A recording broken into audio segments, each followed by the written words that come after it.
से खरीदते हैं और उसके बाद बड़ी तकलीफों से अपना घर को बनाते हैं।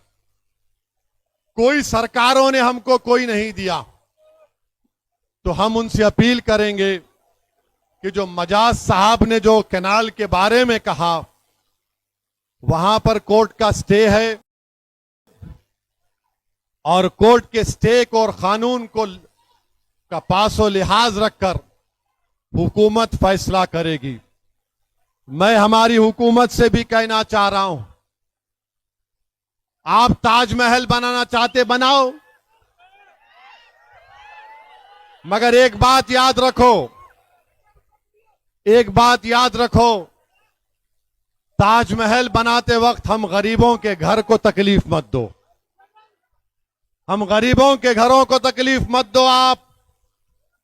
हम बड़ी खून और पसीने से, अपने आंसुओं से हमारे घर की एक एक ईंट को बनाए हैं। हुकूमत का तो काम यह होना चाहिए कि कोर्ट को लोग जाने से पहले वो अच्छा फैसला करे। और कांग्रेस की हुकूमत तो 5 गारंटी दी थी ना,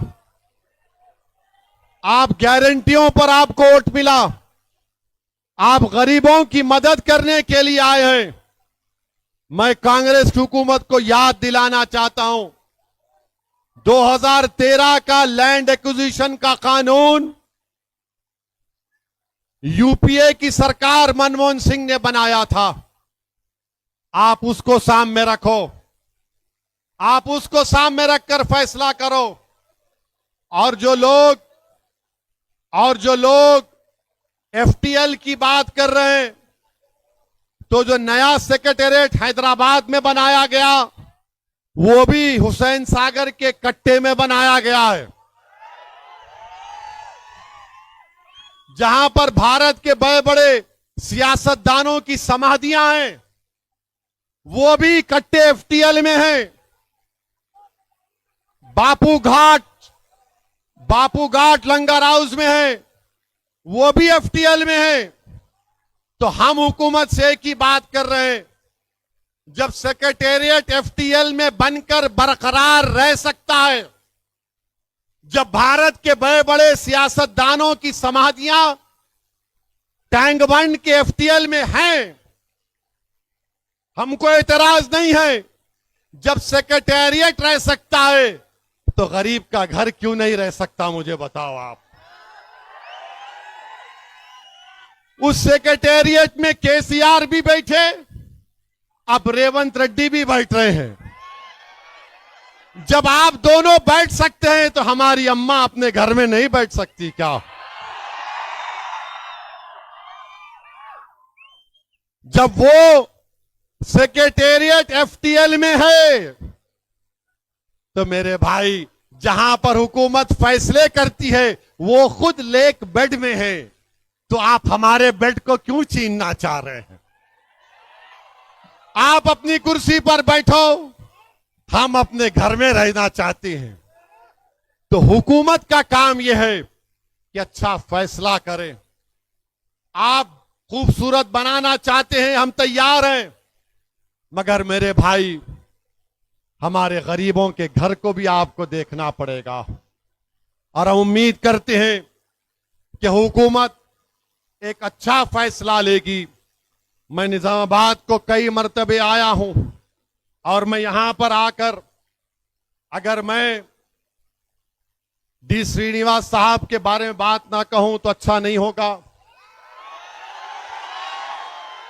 वो निजामाबाद के एक बहुत बड़े पुराने सियासतदान थे।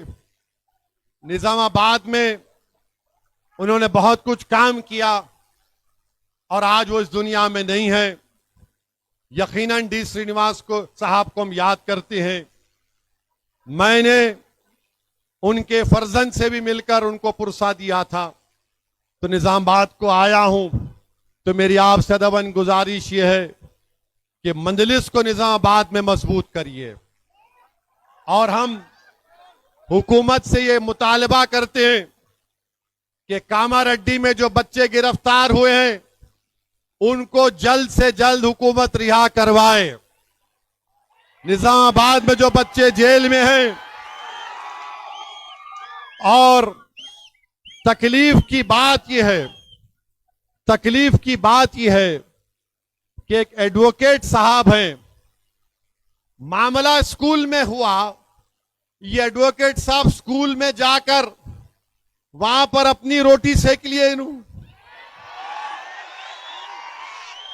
एडवोकेट साहब बोले देखो तुम्हारा मामला गड़बड़ है, 30 लाख दे दो मेरे को। 30 लाख ले लिए, 25 लाख की मिठाई अपने जेब में रख लिए, 5 लाख वो बेचारे बच्ची के खानदान को दिए। वकील साहब तुम्हारा मकसद क्या है? मकसूद कई कुरे बाबा ऐसे कामा करना। अरे तेरी बेटी से होता तो क्या करता? ऐसा नहीं करना। मकसूद जल्दी वो पैसे निकालो, वो बच्चों की बेल कराओ तुम, और पूरे पैसे निकाल के स्कूल को वापस करो तुम। मेरे को कोई बता रहे थे उनके घर पे भी चले गए लोग, जरा गए थे, घर पे भी गए थे। ऐसा नहीं होना, नॉट गुड, वेरी बैड। और हम हुकूमत से ये मुतालबा करते हैं कि जैनूर में फसाद हुआ। ये थाली क्या मार रहे जी? है थाली मारते जी? है ठंडे हो गए क्या?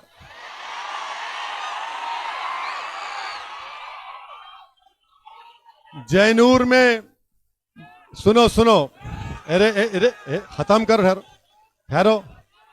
जैनूर में जो फसाद हुआ, जैनूर में जो फसाद हुआ वो एक मंसूबाबंद तरीके से हुआ। हम चीफ मिनिस्टर से मिले और उनसे कहा कि पुराना आदिलाबाद, पुराना Nizamabad,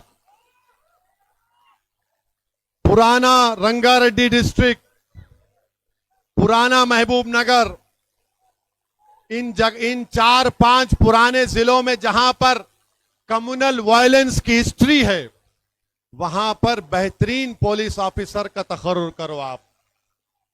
constable, SI, CI, DSP, SP, ASP से लेकर बेहतरीन लोगों को रखो आप। बीजेपी यही चाहती है गड़बड़ होना, तो बीजेपी आरएसएस के एजेंडे में नाकाम करना है, तो अच्छे और स्ट्रिक्ट पुलिस ऑफिसर्स का तकर्रुर करना जरूरी है। हम उम्मीद करते हैं कि गवर्नमेंट मजलिस की इस तजवीज को कबूल करेगी और जैनूर में हिंदू, मुसलमान और आदिवासियों का जो नुकसान हुआ है, कलेक्टर रिपोर्ट बनाकर भिजा है, 16 करोड़ का नुकसान हुआ। तो हम तेलंगाना की हुकूमत से मुतालबा करते हैं कि हर किसी, जिस किसी मजहब का नुकसान हुआ, गवर्नमेंट उनको कंपनसेशन दे और उनको देकर उन गरीबों की मदद करे। और हम चाहते हैं कि जैनूर में आदिवासियों और मुसलमानों में एक पुरअमन फिजा पैदा हो, वहां पर डर और खौफ का माहौल ना हो। और हम ये चाहते हैं कि जो लोग, जो ताकतें वहां पर जहर फैला रही हैं, हम हुकूमत से इस बात का मुतालबा करते हैं कि जहर फैलाने वालों का इलाज करो, इनको बताओ कि जहर नहीं फैला सकते। बहरहाल मेरे अजीज दोस्तों और बुजुर्गों, मेरी आप तमाम से गुजारिश है कि निजामाबाद में मजलिस को मजबूत करिए, फलस्तीनियों के लिए दुआ करिए। महाराष्ट्र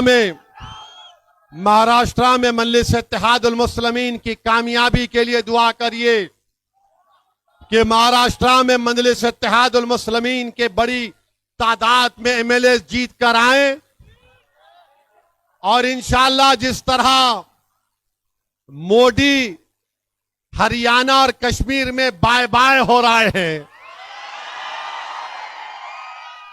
महाराष्ट्र में भी गुड बाय हो जाएंगे।